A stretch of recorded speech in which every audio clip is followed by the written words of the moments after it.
Mirita, zonja dhe zotrin, do t'jemi sërish bashkë për të njohur me disa nga zhvillimet deri në këto momente. Bëhet gati mbështetja për tjetër buxhetore për familjet e dëmtuara nga tërmeti. Jo vetëm bonus qiraje, por edhe granti për riparimin e shtëpive rriten në mënyrë të ndjeshme. Ministria e Financave dhe Ekonomisë ka gati aktin e ri normativ që do të prezantohet në fillim të korrikut. Buxheti i shtetit do të hapë përsëri thesjen e parave të grumbulluara nga tatimpaguesit dhe donatorët për të financuar familje dhe individ që janë dëmtuar nga tërmeti i vitit të shkuar. Në një intervistë posaçme për Radio Televizion Shqiptar, kreu i financave shqiptare tregon rrugën që do të ndiqet. Neve mendojmë që nuk kemi bërë akoma të gjithë pjesën që i takon këtij viti, pasi nuk duam që premtimi i dhënë për të futur në shtëpitë e tyre të vonojë. Ndërkohë që kanë filluar të paguajnë banorët e parë të disa bashkive të dëmtuara nga tërmeti dhe rreth 50.000 qytetarë presin dëmshpërblim apo përfitim nga programet e rindërtimit për tërmetin, Ministria e Financave ka gati një skemë më të plot financimi, pavarësisht se të ardhurat në buxhet janë në shifra të padëgjuara ndonjëherë. Ne jemi duke konsideruar në mënyrë aktive një alokim të mëtejshëm të fondeve edhe në gjashtë-mjorin e dytë të këtij viti, pasi përtej situatës së ndodhur me fatkeqësinë e dytë, atë më globale që është Covidi, dhe pavarësisht se buxheti i shtetit ka ulur të ardhurat, ka arritur disa shpenzime për të akomoduar bizneset e individ që u ekspozuan me këtë problematik, ne nuk mund ta lëmë rindërtimin dhe rritjen e jo vetëm në investime, por dhe në shpenzime pa e adresuar. Çfarë ka planifikuar më tej Ministri i Financave dhe që nuk është bërë ende publike? Në fakt, në projekt buxhetin e parë kishim 1 miliard lek, në fillim të vitit akomoduam 2 miliard lek, dhe ne shikojmë që edhe për arsye të gjithë regjistrimit të plot që erdhi më vonë, do shkojë gati në 3 miliard lek. Pra 3 miliard lek për një vit janë shpenzime të cilat lidhen me bosun e Qiranës. Ndërkohë kemi një shpenzim jo pak të rëndësishëm, ai që është i granteve për të gjithë shtëpitë të cilat janë dëmtuar, por që nuk do të jenë pjesë e planit të rindërtimit, pasi janë ndërtime pjesëore dhe janë grandet, të cilat për llogaritin diku te 7.5 miliard lek, dhe këto ne mendojmë që asnjë familje nuk duhet i mungojë riparimi këtë vit, dhe meqense është një proces që ndodh nga vetë individët, mund ta bëjnë vetë dhe duhet ta bëjnë në këtë sezon. Nuk mund ta bëjnë në dhjetor apo janar vitit tjetër. Bonusi i qiras që përfitojnë rreth 13.000 familje, si dhe granti për 2.000 familje që do të ndërtohen shtëpitë, janë pjesë e aktit normativ të muajit korrik 2020, një angazhim që tashmë është edhe detyrim në buxhetin e rishikuar të shtetit. Ndryshim argument vijon qarkullimi me intensitet të lartë infeksionit Covid në vend, 61 raste të reja dhe 2 humbje jete është bilanci orëve të fundit të situatës epidemiologjike ku numrin më të lartë të rasteve ditore e mbajnë ndërmarrjet me shumë punëtor. Serioze mbetet gjendja edhe në spitalin infektiv, ku 81 të shtruar po marrin ndihmë mjekësore. 61 raste të reja me infeksionin Covid dhe 2 humbje jete. Është ky bilanci orëve të fundit të situatës epidemiologjike të Covid-19 në vendin tonë.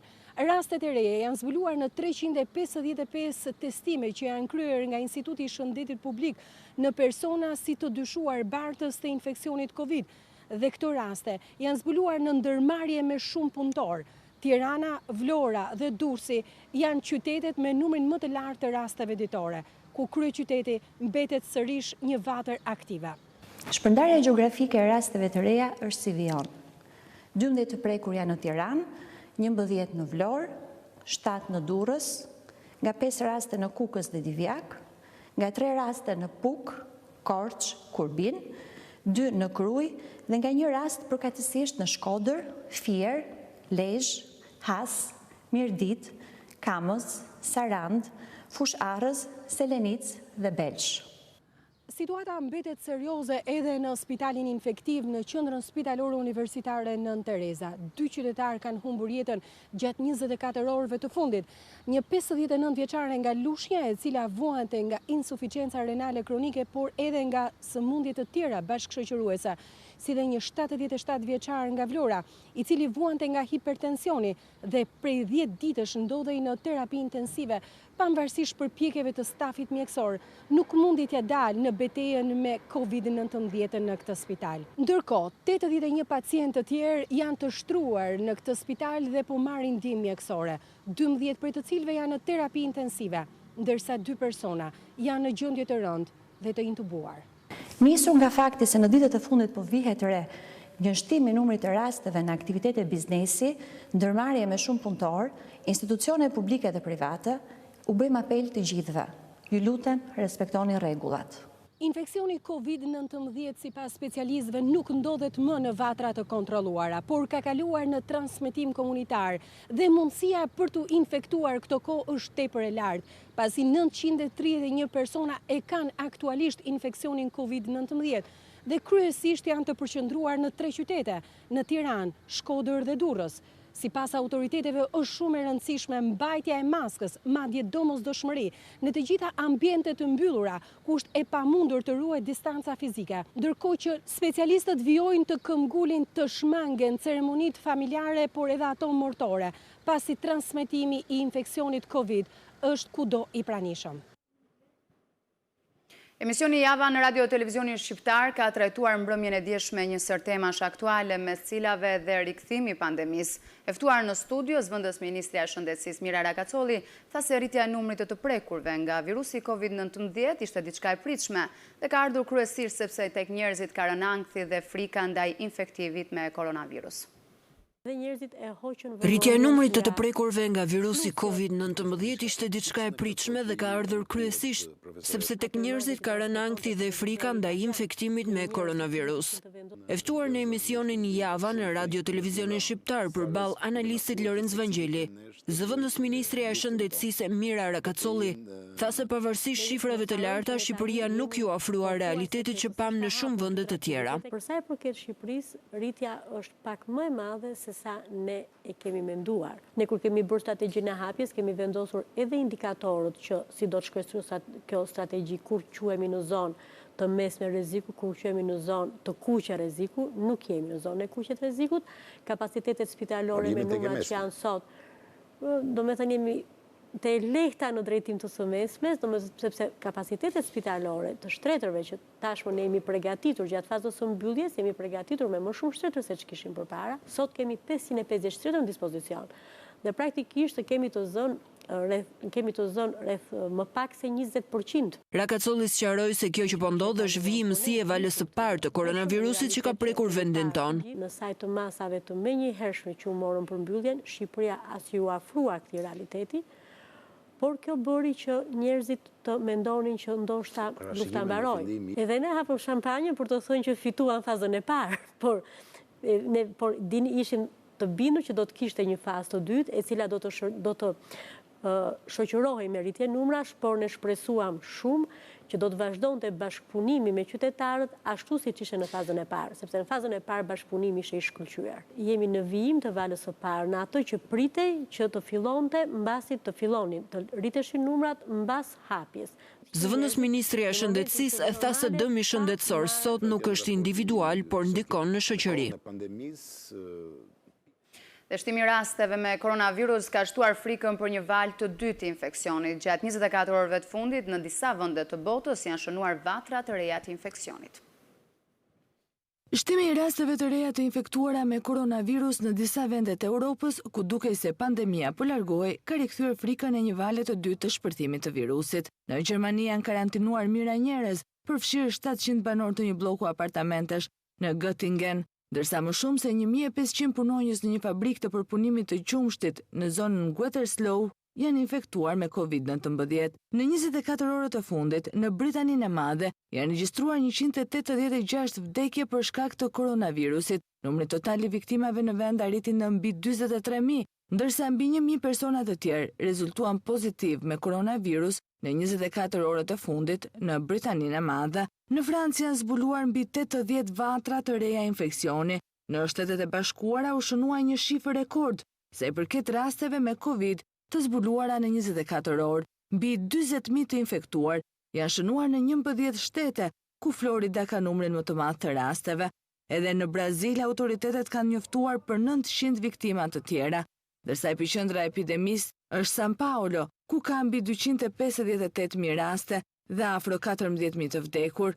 Situata në Kinë gjithashtu është bërë shqetësuese pas konfirmimit të autoriteteve për një vatër infeksioni në një treg shumice në Pekin, përfshirë edhe 13 vatra të reja të konfirmuara nga disa media, por jo nga autoritetet. Flasim tani për tjera zhvillime. Arritja një marrëveshje për detin me Greqinë është në interes të dyja vendeve. Pak ditë pas nënshkrimit të një marrëveshje të ngjashme Itali-Greqi, Radio Televizioni Publik ka mësuar se nivelet diplomatike mes palëve kanë shtruar nevojën e finalizimit të negociatave, si dhe përfundimit të procedurave ligjore për lidhjen e saj. Marrëveshja e re Itali-Greqi për detin do të analizohet nga pala shqiptare sapo teksti i saj të bëhet publik. Televizioni publik është informuar zyrtarisht pasi ka pyetur mbi mundësinë e ndikimit të marrëveshjes së nënshkruar mes vendeve me të cilat ndan detin edhe Shqipëria, se gjithsesi, vendi nuk e ka kundërshtuar fillimin e kësaj marrëveshje që i ka rënjët në vitin 1977. Negociatat për marrëveshjen e re ndërmjet Shqipërisë dhe Greqisë bazohen në të njëjtat parime dhe norma ndërkombëtare, mbi të cilat janë finalizuar marrëveshjet ndërmjet Italisë dhe Greqisë për delimitimin e ZES dhe shelfit kontinental. Ndërkohë vlen të theksohet se Shqipëria nuk ka kundërshtuar marrëveshjen e lidhur midis Italisë dhe Greqisë në vitin 1977. Gjithsesi, marrëveshja e re Itali-Greqi do të analizohet nga pala shqiptare sapo teksti i saj të bëhet publik zyrtarisht.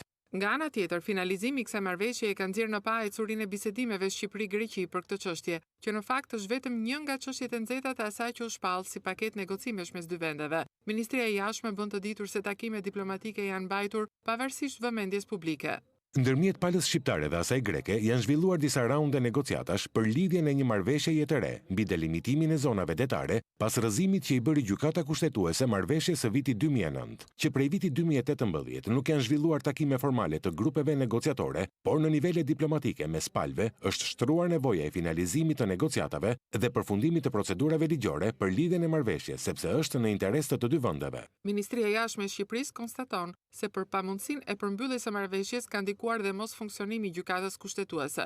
Një element që ka ndikuar në vijueshmërinë për lidhjen e marrëveshjes së re është edhe konstituimi i gjykatës kushtetuese në Republikën e Shqipërisë, e cila do të garantonte përputhshmërinë e kësaj marrëveshjeje me Kushtetutën. Aktualisht gjykata kushtetuese e Shqipërisë ka shpallur të pamundur për zbatim marrëveshjen e nënshkruar mes Lulzim Bashës dhe Dora Bakojanisit në vitin 2009, për të cilën një oficer i lartë turk në pension dëshmoi pas nënshkrimit të marrëveshjes mes Greqisë dhe Italisë se ishin drejtuar në atë kohë Shqipërisë. Marrëveshje dypalçe kanë angazhuar të gjitha vendet që lagen nga ujërat e Mesdheut dhe për të cilat secili vend mund të vazhdojë të ngrejë diskutime pasi paraqitet në Kombet e Bashkuara. Një tillë mes Libisë dhe Turqisë ka ngjallur po ashtu diskutime të mëdha për shkak të një korridori jugor që krijohet në Egje për Turqinë. Në kronikën në vim prezantojmë një investitor të suksesshëm nga Kosova. Krist Coli, pas 30 viteve punë në Zvicër, ka ndërtuar një qendër hoteliere në plazhin më të bukur në Bregdetin shqiptar, pranë Ranës së Hedhur në Shëngjin. E ndjekim. Rana e Hedhun, një plazh egzotik mes Shëngjinit dhe Velipojës, prej vitesh vazhdonte të tërheqë vëmendjen e turistëve nga të gjitha trojet shqiptare dhe diaspora. Bashkëdhetari Krist Coli nga Klina e Kosovës, pas 30 vite punë në Zvicër, ka investuar në ndërtimin e këtij objekti hotelier pikërisht pranë plazhit mahnites dhe më të veçantë në Bregdetin shqiptar, siç është Rana e Hedhun. Shëngjini ka veçantinë më brillante të detit Adriatik. Është një ndër plazhat më të mira të detit Adriatik. Gëzon një pamje natyrore, mahnice, është kurative, pishat, jodi, ka shumë çka. Në këto ditë të pandemisë, pas heqjes së masave shtrënguese, vjet re një interesim i shtuar i pushuesve nga Kosova për të kaluar pushimet në plazhin tek Rana e Hedhun, ndërkohë që vjet re një mobilizim i qendrës turistike albani për të ofruar një shërbim sa më cilësor. Ne këtë vit startojmë edhe me restorantin, edhe mujmë komplet një aranjman drejtor me ofru. Shërbim ushqime bio të prej fermës të fshatit, përgjithësi ushqime egzotike, ushqime moderne, po dhe tradicionale. Jemi komod, jemi si shtëpin tonë, por ajo që të bën pastaj, ta them kështu kushtimisht të fluturosh, është kur i frekuenton plazhet dhe është shumë e mirë sepse ka shumë hapësirë. Pal punës profesionale të Krist Colit dhe stafit e tij të specializuar, në mjediset e kësaj qendre turistike Mund të shihen emrat e njohur nga Kosova, por edhe personalitetet e kulturës dhe artit nga Lezhë, Shkodra dhe qytetet e tjera. Ndihemi rahat, deti është shumë i mirë, vendet janë shumë të mira, mikpritja është e jashtëzakonshme. Ka koha që adhëtarizmi dëshmohet me investim, me ekonomi, me këto gjana, edhe ja vlen. Shembullin e Kris Colit do duhej ta ndjekin edhe investitorët e tjerë. Bregdeti shqiptar paraqet një mundësi jo thjesht vetëm për të pushuar, por edhe për zhvilluar turizmin bregdetar. Dhe këtu kemi përfunduar, bashkë takojmë në edicionin orës 16, deri atëherë mirupafshim.